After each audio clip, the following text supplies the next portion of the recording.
All right, David Cross, let's talk about you. Now, you've been out of the country, so you said, before the show began. Mm-hmm. Yep. Where you been? I was in England. I was in London for 6 months, writing and shooting and doing the post on this show called The Increasingly Poor Decisions of Todd Margaret, which airs starting Friday. Right. Wait, no. As of the broadcast, it'll be episode 2. Yes. Fridays on IFC at 10 o'clock. Yes, and why did you choose to do it abroad? It wasn't my idea to the show idea is my idea, but I was in London in 2007 doing stand-up, and I'm huge. How is it over there? I mean, do they like Yanks? Do they like the accent?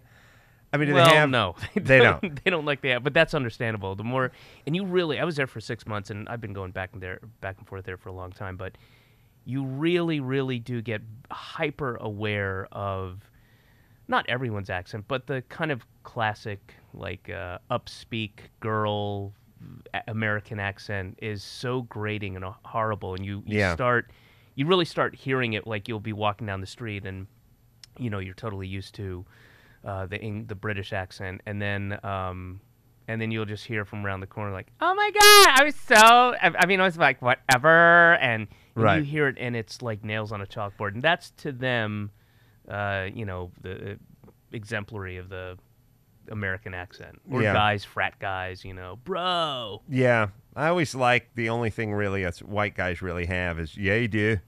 Yeah, it is. Hella. Hella was around, like, I'm going to get hella drunk. Yeah, you are. Like, it's so... Yeah, I mean, look, there are plenty of annoying English accents, but not even close to American. Oh, no. It's all... I'm sure eventually you'd get annoyed, but it's all so endearing. I've been there a few times. They just sort of... Even... Their dumb people seem smarter than our smart people, but I'm sure they're not. Like, right. I'm sure Ted Turner's smarter than a coal miner out of Sussex, but it's just Ted Turner talks slow, and he's like, well, I don't know about it. And then the other guy sounds smart, right? But it can't be that they can't all be smarter than us. Not all of them, but they are better versed in our politics than we are. That's for sure. Right. But it's like kind of a fascinating thing for them that they don't have to, they don't have to study and be immersed in. But isn't it strange? I've always found it like sort of a weird dichotomy that culture is so into the tabloid stuff when you think they would be big time, way above that because of their education and their just sort of background. Like one of the things one does not do and one frowns upon is that sort of telling tales out of school and talk. I mean,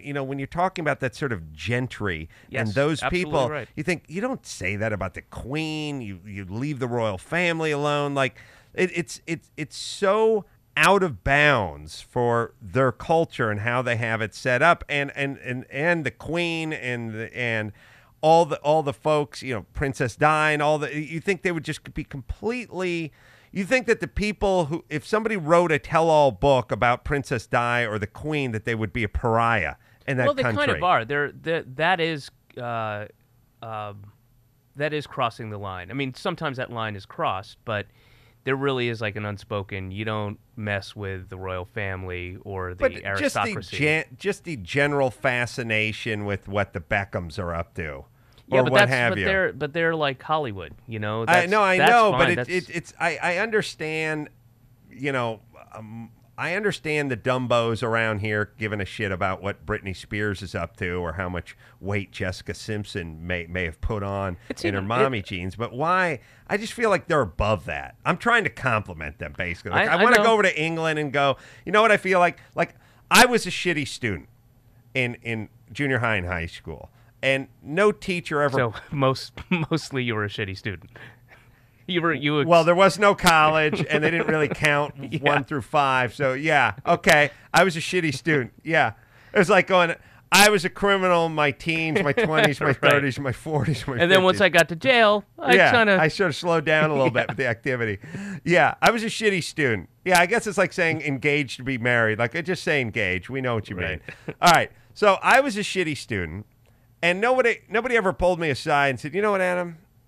there's so much there, and I know you're just not applying yourself, and you have such a great intellect, and I know if you just focus a little, you could be a great student. I didn't have it happen. I'm sure if David Cross was a shitty student, somebody would have pulled you aside at some point and went, listen, buddy, you're Jewish and you're smart, you're better than this. You're betraying your genetics. Yeah, yes. Nana is crying somewhere. That whoever Elijah is very upset about what's going on with your last Elijah. report card. That's